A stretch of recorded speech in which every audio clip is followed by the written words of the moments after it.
High ஃபாலோன்ற ஒரு series ஒரு review இந்த வீடியோ நம்ம பார்க்க போறோம். இது ஒரு கேம் அடாப்டேஷன் சீரிஸ். இது இந்த கேம் எத்தனை பேர் விளையாண்டுருக்கீங்க கீழே கமெண்ட் பண்ணுங்க. ஒரு சூப்பரான கேம் 2 லைவ் ஆக்ஷன் அடாப்டேஷன் சொல்லிட்டு நல்ல ரேட்டிங் வாங்கியிருக்கு. நான் இந்த கேம் விளையாண்டதுல இந்த கேம் நான் விளையாடலாம் தான் இருக்கேன். கேம் பிளே பார்த்துருக்கேன். இந்த கேம் நான் விளையாண்டதா இதுல இருந்து இந்த அடாப்டேஷன் எந்த அளவுக்கு குட்டா இருக்குன்னு நான் சொல்ல முடியும். இதுவே லாஸ்ட் ஆஃப் அஸ் வர சமயம் தான் லாஸ்ட் ஆஃப் அஸ் நான் பல வாட்டி விளையாண்டேன். அதனால அந்த கேம் 2 லைவ் அடாப்டேஷன் எந்த அளவுக்கு இருந்துச்சுன்னு சொல்லிட்டு எந்த அளவுக்கு சூப்பரா பண்ணியிருந்தாங்கன்னு எனக்கு தெரிஞ்சது. லாஸ்ட் ஆஃப் அஸ் அளவுக்கு ஒரு குட் அடாப்டேஷன் மாதிரி தான் இப்போதைக்கு சொல்றாங்க. Fallout, Last of Us இது எல்லாமே போஸ்ட் அபோகலிப்ட் வேர்ல்ட் நடக்கிற ஸ்டோரி தான். உங்களுக்கு இந்த மாதிரி போஸ்ட் அபோகலிப்ட் வேர்ல்ட் ஸ்டோரி பிடிக்கும், கண்டிப்பா இந்த சீரிஸ் உங்களுக்கு பிடிக்கும். சீரிஸாவும் ஒரு சூப்பரான சீரிஸ். இது எல்லாத்தையும் ரிவ்யூக்குள்ள பார்த்து போவாங்க. வீடியோக்குள்ள சீரிஸ் ஒரு ஸ்டோரி என்ன இருக்குன்னா, நியூக்ளியர் வாராட்டி இந்த உலகமே அழிஞ்சு போகுது.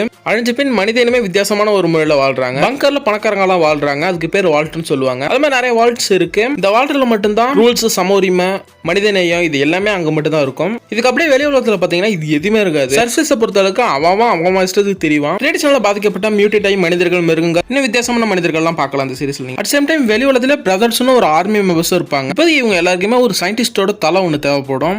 அது வால்ட்ல இருந்து வெளில வந்து நம்ம ஹீரோன் கையில இருக்கும். அது இவங்க எல்லாருக்கும் எதுக்கு தேவைப்படுது? இந்த உலகம் எப்படி நியூக்ளியர் வாராட்டி அழிஞ்சுது? நியூக்ளியர் வார்னு ஒன்று நடந்துச்சா இல்ல இவங்களா நியூக்ளியர் பாம்பை வெடிக்க வச்சாங்களா? அதுக்கு பின்னாடி இருக்க மர்மங்கள் எல்லாத்தையும் சேர்த்து சொல்ற ஸ்டோரி சீரிஸ் தான் இந்த ஃபால் அவுட். இந்த சீரிஸோட ஃபர்ஸ்ட் நெகட்டிவ் பார்த்துருவோம். இந்த சீரிஸ்ல நடிச்சிருக்க ஆக்டர் அண்ட் ஆக்ட்ரஸ் எல்லாருமே சூப்பரா நடிச்சிருந்தாங்க. செகண்ட், அமேசான் பிரைமோட ப்ரொடக்ஷன் குவாலிட்டி சூப்பரா பண்ணிருந்தாங்க. அது எந்த ஒரு குறையும் இல்ல. அழியாத இந்த ஒரு உலகத்துல அழிஞ்சு போன ஒரு உலகத்தை சூப்பரா காமிச்சிருந்தாங்க. காசு நிறைய தண்ணியே செலவு பண்ணிருக்காங்கன்னு தெரியுது இந்த சீரிஸ் பார்க்கும்போது. அடுத்த சீரிஸ்ல பிஜிஎம்னு பாத்தீங்கன்னா ஃபேமஸான சாங்ஸ் நிறைய யூஸ் பண்ணிருக்காங்க. அது நீங்க கேட்கும் போதே இது இன்ஸ்டாகிராம், யூடியூப்ல நம்ம கேட்டிருக்கோமே தோணும் உங்களுக்கு. சூப்பரா சீரிஸ்க்கு பொருந்து இருந்தது. ஆனா ஸ்டோரி கொஞ்சம் ஸ்லோவா போற மாதிரி இருக்கும். ஆனா இன்ட்ரெஸ்டிங்கா கொண்டு போனாங்க. எபிசோட் 1 ஸ்டார்ட் பண்ணிட்டீங்க, எபிசோட் 8ல முடிச்சிட்டு தான் விடுவீங்க. அந்த வேர்ல்டுக்குள்ள போய் நம்ம அந்த வேர்ல்டோட கனெக்ட் ஆயிடுவோம். அதுல என்ன சீரிஸ் பார்க்க சூப்பரா இருந்துச்சு எனக்கு. அடுத்து தமிழ் டப்பிங் நல்லா இருந்துச்சு. எனக்கு இதோட பாசிட்டிவ் எல்லாமே முடிஞ்சிடுச்சு. இப்போ நெகட்டிவ் சைடு போனோம். ஃபர்ஸ்ட் நெகட்டிவ், இது நெகட்டிவா கூட கன்சிடர் பண்ண முடியாது. தமிழ் டப்பிங் சொல்லலாம். தமிழ் டப்பிங் நல்லா இருந்துச்சு.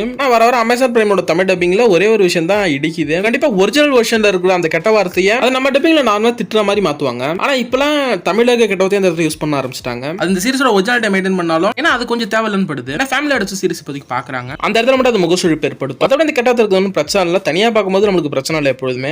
பட் ஃபேமிலி ஐடம்ஸா பார்க்கும்போது ரொம்ப கஷ்டம். செகண்ட் பாயிண்ட் வந்து ஸ்டோரி கொஞ்சம் ஸ்லோவா ஸ்டார்ட் ஆகும். ஆனா அது போக ஸ்பீடா பிக்கப் ஆயிடும். இதை இந்த சீரிஸ்ல பெருசா நெகட்டிவ்னு எது எனக்கு தெரிஞ்சு இல்ல. ஃபேமிலி ஐடம்ஸோட இந்த சீரிஸை பார்க்கலாம்னு கேட்டீங்கன்னா இந்த சீரிஸ்ல 18+ சீன்ஸ் பிளஸ் R-rated இருக்கிறதால ஃபேமிலியோட பார்க்கறது இந்த சீரிஸ் கஷ்டம் தான். 18+ சீன்ஸ் இருக்கு, ஆனா கொஞ்சம் கம்மியா இருக்கும். R-rated சீன்ஸ் ஃபுல்லா இந்த சீரிஸ் ஃபுல்லா இருக்கும். இப்போ யோசிச்சு பார்த்துக்கோங்க ஃபேமிலியோட பார்க்கலாமா வேணாமான்னு. இதெல்லாம் தாண்டி பார்த்தா ஒரு சூப்பரான சீரிஸ் இது. சீசன் 1 கிளிஃப் ஹேங்கர்ல தான் முடிஞ்சிருக்கு. சீசன் 2க்காக நான் அவ்வளவு வெயிட் பண்ணிட்டு இருக்கேன். சீசன் 1 மொத்தமா 8 எபிசோட் இருக்கு. ஒவ்வொரு எபிசோடும் 1 மணி நேரம் 8 மணி நேரம் இந்த சீரிஸ் நீங்க பார்த்து முடிக்கணும். இந்த சீரிஸ் நல்லா இருந்துச்சு, எனக்கு ஜாலியா போச்சு. சீரிஸ் 18+ சீரிஸ் தான். 18 வயசுக்கு மேல உள்ளவங்களா நீங்க இருந்தீங்கன்னா போய் பாருங்க. சீரிஸ் பார்த்துட்டு எப்படி இருக்கிறது கீழே கமெண்ட் பண்ணுங்க. இதோட இந்த வீடியோ முடியுது. நெக்ஸ்ட் ஒரு நல்ல வீடியோ சந்திப்போம். Tata, bye guys.